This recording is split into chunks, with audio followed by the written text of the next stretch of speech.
মিন্টু তুমি কি করো? এই যে মোয়া বানাবো। মোয়া বানাবে? হ্যাঁ, গুড় জাল দিচ্ছি। এটা কিসের গুড়? কইছিল বাইরে বাইরে এই যে রস বাইর করে তারপরে এই যে গুড় বানাচ্ছি। কতদিন তো ভেজাল। হ্যাঁ, আচ্ছা, মরি মরি। ও এই মরি দি কি মোয়া হবে? মোয়া হবে। ও আচ্ছা আচ্ছা, স্বাদ লাগবে তো খাতে।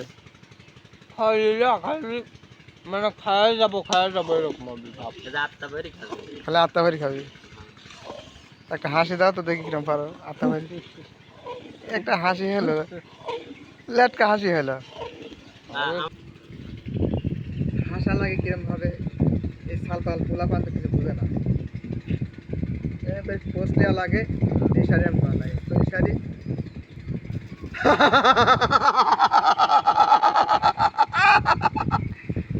একটু জোরে দিলাম না কি জন্য সমস্যা, যারা ভিউয়ার্স আছে তাদের দেখতে সমস্যা, এই জন্য আসতে দিলাম। এছাড়া জোরে অনেক জোরে পারি, আমি অনেক রকম হাসি পারি। সমস্যা নাই, পরবর্তী দেখে দিন। অনেক রকম হাসি, মজার মজার হাসি দেখতে চান তাহলে পরে কমেন্ট করবেন, কমেন্ট বক্সে অবশ্যই লিখবেন যে কেমন হাসি চান আপনারা, তাহলে অবশ্যই আমরা সেই হাসি দেবো ইনশাআল্লাহ। দোয়া করবেন।